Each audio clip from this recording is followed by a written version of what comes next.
அன்பிற்குரிய ஏக இறைவன் அல்லாஹ்வின் நல்லடியார்களே, நம் அனைவருக்கும் அந்த ஏக இறைவனுடைய அருள் உண்டாவதாக. இன்னைக்கு ஹஜ்ஜி பெருநாள். இந்த ஹஜ்ஜி பெருநாளை பத்தி நம்ம என்ன சொல்லுவோம்? ஹஜ்ஜி பெருநாள் வாழ்த்துக்கள் அப்படின்னு சொல்லுவோம்.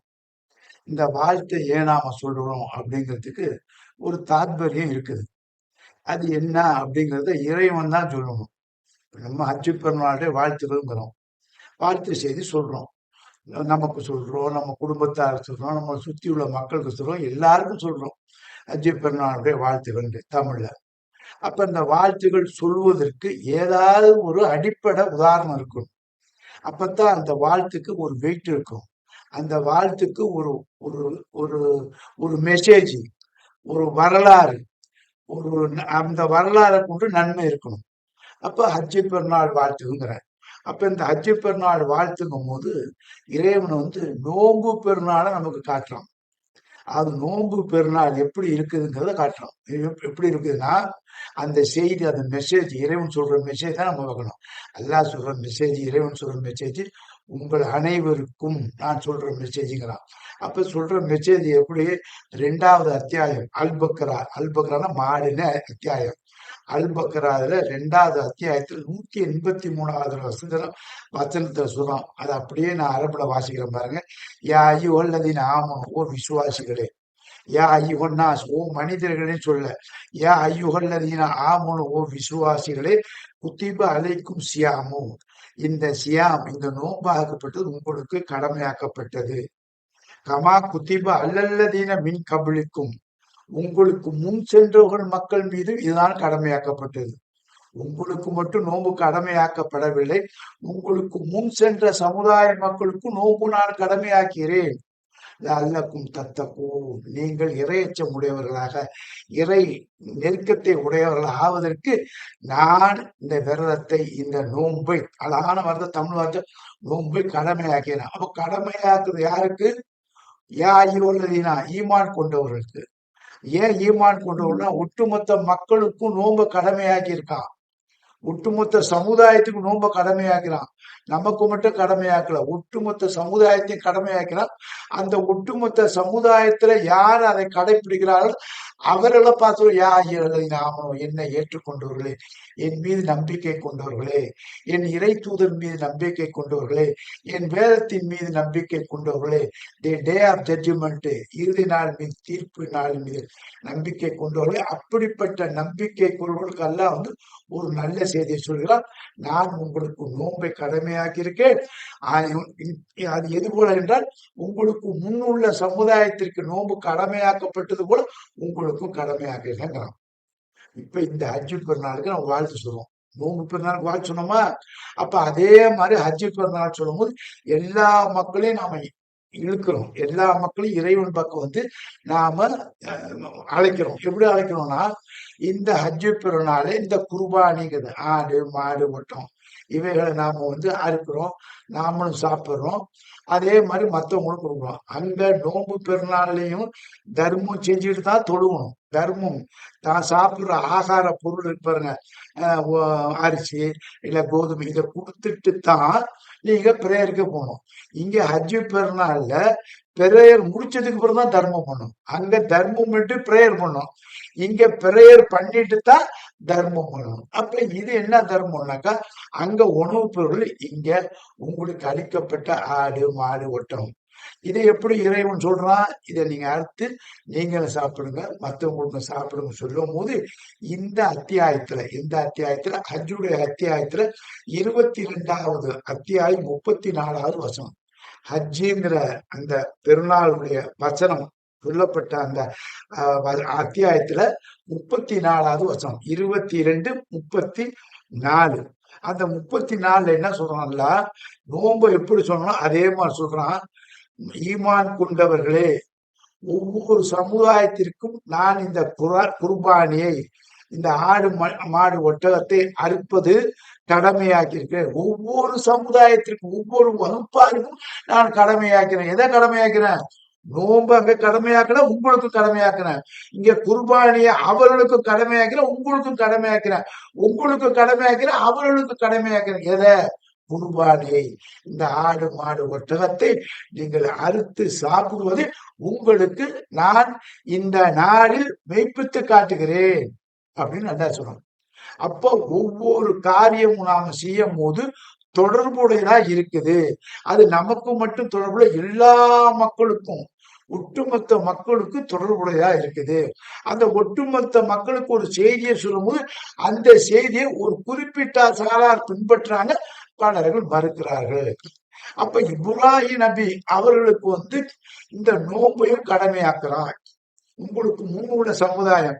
அப்ப இப்ராஹிம் நபிக்கு தொழுகையை கடமையாக்குறான், ஜக்காத்தையும் கடமையாக்குறான். இப்படி ஒவ்வொன்றையும் இறைவன் கடமையாக்குறத ஒவ்வொரு இறை தூதரும் ஃபாலோ பண்ணுங்கிறான்.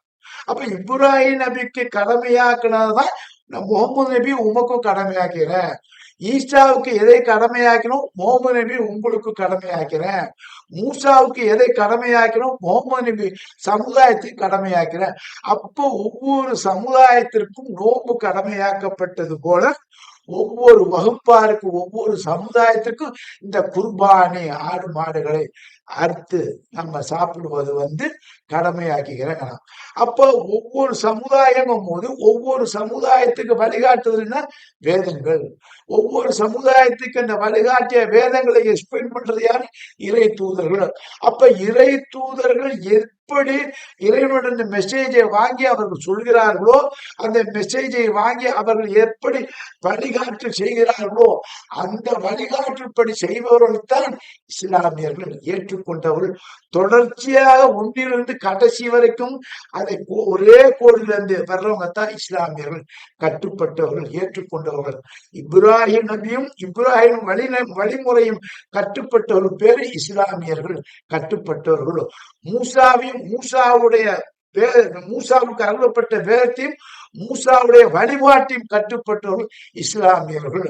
மரியத்தினுடைய மகனார் ஈசா மசீக்குடைய வேதத்தையும் அவர்கள் கொடுக்கப்பட்ட வேதத்தையும் அவர்களுக்கு கட்டுப்பட்டவர்கள் இஸ்லாமியர்கள், முஸ்லிம் கட்டுப்பட்டவர்கள். அப்போ முஹம்மது நபி ஸல்லல்லாஹு அலைஹி வஸல்லம் அவர்களுக்கு கொடுக்கப்பட்ட இந்த குர்ஆனையும் இந்த வேதத்தையும் இந்த முஹம்மது நபியும் யாரெல்லாம் ஃபாலோ பண்றார்களோ அவர்கள் இஸ்லாமியர். முஸ்லிமும், நான் உங்களுக்கு என்னுடைய வார்த்தையை கொண்டு இந்த கட்டுப்பட்ட வார்த்தைக்கு பேர் வைக்கிறேன் முஸ்லிம். அப்போ ஒவ்வொரு இறை தூதர்படியும் ஒவ்வொரு வேதத்தின் அடிப்படையிலும் ஒரு காரியத்தை தொடர்ச்சியா செய்துக்கிட்டு வரும். சந்திரனை பாத்தீங்கன்னா, சந்திரனோட இறைவன் என்ன மெசேஜ்னா, காலன்றே இல்லாத காலத்துல சந்திரனை வச்சுதான் நாம நாட்களை கணக்கிட்டோம். அதே காரியத்தை ஒன் பை ஒன்னா ஒவ்வொரு இறை தூதர்கள் பின்பற்றினார்கள். அந்த நாள் கால்குலேஷன் இன்னைக்கு நம்ம கடைபிடிக்கிறோம். ஒன்னோடு ஒண்ணு ஒட்டி இருக்கிறோம், ஒன்னோடு ஒண்ணு பிணைஞ்சிருக்கோம். நாம யாரும் இல்லை, எல்லாமே சகோதரர்கள் போது, ஒரு தாய் மக்களுங்கும் போது அந்த ஒரு தாய் மக்களுக்கு ஒரு செய்தான் இறைவன் சொல்றான், ஒரே செய்தான் இறைவன் சொல்றான். எப்படி நீ ஒரு தாய்க்கும் ஒரு தந்தைக்கும் பிறந்த மக்கள் தான், இதுலதான் பல்கி பெறுகிறீர்கள் அப்படின்னு சொல்றான். அப்ப அந்த ஒரு தாய் ஒரு மக்களுக்கு பிறந்த மக்களை பார்த்து இறைவன் சொல்றான், உங்களுக்கு கடவுள் ஒண்ணுதாங்கிறான். இந்த ஹஜ்ஜுடைய நாள்ல இறைவன் டிக்ளேர் பண்றது, இந்த அரஃபால டிக்ளேர் பண்ற வார்த்தை என்ன? அல்யௌம அக்மல்து தீனக்கும், இந்த தீனை நான் உங்களுக்கு நிலைநாட்டுகிறேன், இந்த தீனை நான் அக்செப்ட் பண்ணிக்கிறேன், இதை நான் புரிந்து கொண்டேன், இதுதான் உங்களுக்கு தீனுங்கிறான். அப்போ ஒரு தீனு, ஒரு வழி. அது என்ன வழின்னா, லா இலாஹ இல்லல்லாஹ், வணக்கத்திற்குரிய இலாஹு அல்லாஹ்வை தவிர யாரும் இல்லை. அதையே இந்த இடத்துல சொல்லி காட்டுறான். அந்த 22வது அத்தியாயத்துல 34வது வசனத்துல, இலாஹுக்கும் இலாஹும் வாஹிதா, உங்களுடைய இரட்சகன், உங்களுடைய கடவுள், உங்களுடைய கர்த்தர், உங்களுடைய அல்லாஹ் ஒருவர்தான். அவருக்குத்தான் நீங்க எதையுமே வேண்டுதல் செய்யணும், மற்ற யாருக்கும் நீங்க வேண்டுதல் செய்யக்கூடாது என்று ஆரம்ப செய்தி, ஆதமிலிருந்து நூஹிலிருந்து இப்ராஹிமிலிருந்து இசாக்கிலிருந்து இஸ்மாயிலிருந்து தாவூதிலிருந்து எல்லா இறைத்தூரும் மூசா ஈசா முஹம்மது நபி ஸல்லல்லாஹு அலைஹி வஸல்லம் வரைக்கும் கொடுத்த ஒரே செய்தினா இலாவுக்கும் இலாகும் வாகிதா. உங்கள் இரட்சகர் ஒரே இரட்சகன் தான். உங்கள் கடவுள் ஒரே கடவுள் தான். அவரை அல்லாஹ் என்று அழையுங்கள் அல்லது அர்-ரஹ்மான் கருணையார் என்று அழையுங்கள் என்று அல்லாஹ் நமக்கு சொல்றான். அப்போ நாம மட்டும் என்னமோ குர்பானி கொடுப்போம், நாம மட்டும் ஆடு மாடு அறுக்கிறோம் இல்ல. நம்முடைய முன் சென்ற சமுதாயம் எந்த சமுதாயம்? ஈசாவுடைய சமுதாயம். நம்ம முன் சென்ற சமுதாயம் எந்த சமுதாயம்? இஸ்மாயிலுடைய சமுதாயம். நமக்கு முன் சென்ற சமுதாயம் இது ஆபிரகாம் இப்ராஹிமுடைய சமுதாயம். அப்ப எல்லா சமுதாயத்துக்கும் ஒரு வழிகாட்டல் தான். அப்ப அந்த ஒரு வழிகாட்டுதல மக்கள் பிரிக்கிறான். அவன் தான் பிரிக்கிறான். வேதம், தூதர், செய்தி, பிராக்டிக்கல். அப்ப இந்த வேதத்தையும் அந்த தூதர்கள் சொல்லி கொடுத்த வழிமுறை சில பேர் ஏற்றுக்கணும், சில பேர் நிராகலாம். அப்ப ஏற்றுக்கொண்டவர்கள் எல்லாம் அசலமே கட்டுப்பட்டவர்கள் ஏற்றுக்கொண்டவர்களாம். அப்ப ஏற்றுக்கொள்ளாதவர்கள் வேற. எங்க மூதாதைகள் இப்படித்தான் நாங்க நினைப்போம், இந்த வேத அடிப்படையிலும் இந்த தூதர் அடிப்படையில் நாங்கள் செய்ய மாட்டோம் என்று சொல்லி நவர்றாங்க. அவ பிரிவினை எங்க வருதுன்னா, இறைவனுடைய தன்மை ஏற்றுக்கொண்டவர்கள், இறைவனுடைய செய்தியை புறக்கணித்தவர்கள். இதான் விஷயம். அப்ப இறைவனுடைய செய்தி ஏற்றுக்கொண்டவர்கள் அவர்களை பார்த்து சொன்னா, யா ஐயோ உள்ளதை நாமனும் என்னுடைய விசுவாசிகளே, என்னுடைய செய்தி ஏற்றுக்கொண்டவர்களே, என்னுடைய தூதுவத்தை ஏற்றுக்கொண்டவர்களே, என்னுடைய தூதர்களை ஏற்றுக்கொண்டவர்களே, என்னுடைய வேதத்தை ஏற்றுக்கொண்டவர்களே, என்னுடைய டே ஆஃப் ஜட்ஜ்மெண்ட்டை ஏற்றுக்கொண்டவர்களே, உங்களுக்கு நோன்பு கடமையாக்கப்பட்டது போல அவர்களுக்கும் கடமையாக்கப்பட்டது. உங்களுக்கு குர்பானி கடமையாக்கப்பட்டது கூட அவர்களுக்கும் கடமையாக்கப்பட்டது. அப்போ ஒன்றோடு ஒன்று பிணைந்து சேர்ந்துதான் நம்ம வாழ்ற மெத்தட் இல்ல. இதுதான் மொயின். இதுதான் இறைவன் சொல்ற இந்த ஹஜ்ஜு பெருமாளுடைய செய்தி. இலாவுக்கும் இலாகும் வாகிதா. உங்களுடைய கடவுள் ஒரு கடவுள் தான். உங்களுடைய மார்க்கம் தீனும் ஒரு மார்க்கம் தான். உங்களுடைய இறை தூதர்கள் எல்லாரும் பேர்ல வித்தியாசமா இருந்தாலும் அவர்கள் இறை தூதர்கள் தான். இறைவனால் அறிமுகப்பட்ட தூதர்கள், இறை செய்தியை வாங்கி நமக்கு கொடுத்தவர்கள்.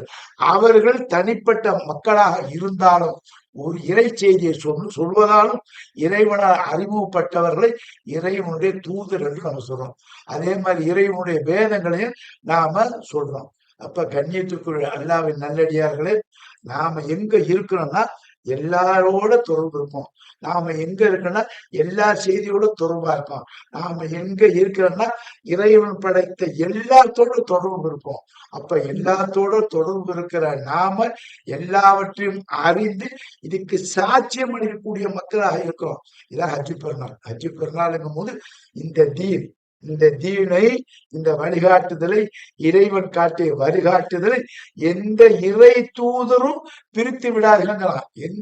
எல்லா இறை தூதரும் பார்க்கலாம். நீங்கள் பிரித்து விடாதீங்கன்னு சொல்லலாம். இந்த தீனை பிரித்து விடாதீர்கள் இறைவன் தூதருக்கு சொல்றான். இறை தூதர்களே, நான் கொடுத்த இந்த செய்தி, நான் கொடுத்த இந்த வேதத்தை கலப்படம் செய்து விடாதீர்கள், பிரித்து விடாதீர்கள். அதே மாதிரி நமக்கு என்ன செய்தி சொல்றாங்கக்கா, யாயோடு நாம விசுவாசிகளே, நீங்கள் இந்த தீனை பிரித்து விடாதீர்கள், இந்த மார்க்கத்தை, இந்த வழிகாட்டுதலை பிரித்து விடாதீர்கள், இதில் அனைவரும் ஒன்றாக பிணைந்து வாழுங்கள் என்று இறைவன் சொல்றான். இதுல சிம்பிளா சொன்னா அல்லாஹ்வுடைய தூதர் சொன்னதுதான், அடித்து கொண்டு வாழுவதை விட அணைத்து கொண்டு வாழுங்கள். அடித்து கொண்டு வாழுவதை விட அணைத்து கொண்டு வாழுங்கள். இந்த நல்ல நாள்ல நம்முடைய குடும்பத்தார்ல எத்தனையோ பேரோட நாம குரோதம் வச்சிருப்போம், விரோதம் வச்சிருப்போம். அண்ணன் தம்பியோட சண்டை இருக்கும், அக்கா தங்கச்சியோட சண்டை இருக்கும், மாமா மச்சானோட சண்டை இருக்கும். இந்த இரத்த பந்தத்துக்குள்ள சண்டை இருக்கும். இது எல்லாத்தையும் அழிங்க. இதுவும் ஒரு குர்பான் தான். குர்பான் என்பது நெருங்குதல். எதை நெருங்குதல்? இறைவன் செய்தியை கொண்டு நெருங்குதல். நோன்பு செய்தியை கொண்டு இறைவனை நெருங்குறோம். குர்பானுடைய செய்தியை கொண்டு இறைவனை நாம நெருங்குறோம். அன்னிசா பெண்களுடைய அத்தியாயத்தில் அல்லாஹ் சொல்கிறான், இந்த குடும்பத்தார், உங்களுடைய குடும்பத்தாருடைய ரிலேஷன்ஷிப்பை ஒருபோதும் நீங்கள் அறுத்துக் கொள்ளாதீர்கள், சேர்ந்து வாழுங்க. அப்படி சேர்ந்து வாழுங்கன்னா ஒட்டுமொத்த சமுதாயமும் சேர்ந்து வந்துடும்.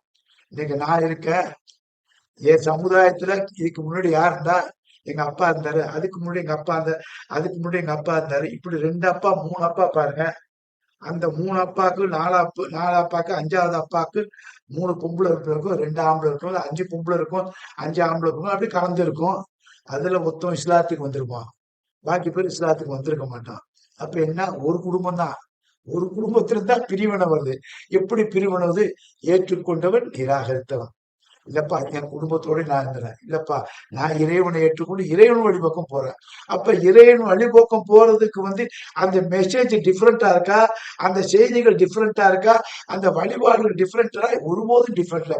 ஒரே செய்தி தான். அப்ப அந்த ஒரே செய்தியை வாங்கி கொண்டவன் தன்னுடைய தன்மானம், தன்னுடைய நிகழ்ச்சி, தன்னுடைய இடம் அனைத்துமே சம தர்மத்தை சம தர்மத்துல இருக்குதுங்கிறத உணர்றான். உயர்ந்தவன் தாழ்ந்தவன் அப்படி இல்லாம சமூக நீதியை யார் சொல்லிக் கொடுத்தார்களோ அந்த சமூக நீதியை யார் உருவாக்கினார்களோ, அந்த சமூக நீதி யார் பிரகடனப்படுத்தினார்களோ, அந்த சமூக நீதியோடு யார் வாழ்ந்தார்களோ அந்த சமூக நீதியோட நீங்க வாழுங்க. இதான் உங்களுடைய வாழ்க்கை முறை. தீன என்று இறைவன் சொல்றான். இந்த தீனைத்தான் இன்றைய நாள்ல நான் அங்கீகரித்துக் கொண்டேன். இந்த அங்கீகரிக்கிற தீனில நீங்கள் நிலைத்தீருங்கன்னு சொல்றான். இதான் பெருநாள், ஹஜ்ஜி பெருநாள். நல்ல வாழ்த்துக்கள். நம் அனைவருக்கும் அந்த ஏக இறைவனுடைய அருள் உண்டாவதாக. இறை அருள் வேண்டும் என்றால் இறைவன் பக்கம் நெருங்குங்க. இறைவன் பக்கம் நெருங்கினாக்கா இறைவன் தன்னை உங்களுக்கு வெளிப்படுத்தி காட்டுவான். தன்னுடைய செய்தியை உங்களுக்கு கொடுப்பான். தன்னுடைய இறை தூதர்களை பற்றி உங்களுக்கு அறிமுகம் செய்வான். உங்களுடைய இறை தூதர், இன்றைய இறை தூதர் யாரு, இன்றைய வேதம் எது என்பதையும் உங்களுக்கு வெளிப்படுத்தி காட்டுவோம். ஆகவே கண்ணியத்துக்குரியவர்களே, இந்த 2வது அத்தியாயம் 183வது வசனத்தையும் 22வது அத்தியாயம் 34வது வசனத்தையும் பார்த்தீங்கன்னா ஒட்டுமொத்த சமுதாயத்தை பின்னி பிணைக்கிறான் என்று கூறி நிறைவு செய்கிறேன். அஸ்ஸலாமு அலைக்கும் வரஹ்மத்துல்லாஹி வபரகாத்துஹு.